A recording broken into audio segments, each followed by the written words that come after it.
Inbasekar, a bye from the streets character. தனக்காக இந்த உலகம் எதுவும் செய்யல, அதனால என்னாலையும் இந்த உலகத்துக்கு எதுவும் செய்ய முடியாதுன்னு நினைக்கிற ஒருத்தன். அதிகாரத்துக்கு வர்றதுக்காக சரி தப்புன்னு பார்க்காம எந்த எக்ஸ்ட்ரீமுக்கும் போற ஒருத்தன். இன்பசேகர் நெருப்பு.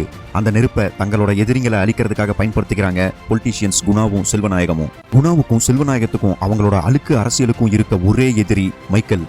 அதனாலதான் இன்பா மைக்கேலை சொல்றான். Michael students leader. தான் நல்லா இருந்தா மட்டும் பத்தாது, எல்லாரும் நல்லா இருக்கணும்னு நினைக்கிற ஒருத்தன். அதிகாரம், பதவி, ஃப்ரீடம் இது அத்தனையும் எல்லாத்துக்கும் பொது, எல்லாருக்கும் கிடைக்கணும்னு அதுக்காக எந்த எக்ஸ்ட்ரீமுக்கும் போற ஒருத்தன். மைக்கேல் பூமி. தன் மேல விழுகிற அத்தனை அடிகளையும் தாங்கிக்கிட்டு தன் மக்களை உயர்த்த போராடுறவன். அந்த போராட்டத்துல தான் இன்பா கையால சுடப்பட்டு அர்ஜுன் கையால காப்பாற்றப்படுறான். அர்ஜுன் ஈஸி கோ பாய் நெக்ஸ்ட் டோர் கேரக்டர். பிரச்சனைகள்ல இருந்தும் ரெஸ்பான்சிபிலிட்டிஸ்ல இருந்தும் தப்பிச்சு ஜாலியா போற போக்குல வாழ்ற ஒருத்தன். அர்ஜுன் டைரக்ஷன் இல்லாம போய்கிட்டு இருக்க தண்ணி. அவனை தடுத்து நிறுத்தி அவன் வாழ்க்கைக்கே ஒரு டைரக்ஷனை கொடுக்குற பூமி தான் மைக்கேல். இப்படி நெருப்பு, பூமி, தண்ணிங்கிற மெட்டபர்ஸ்ல வர்ற 3 கேரக்டர்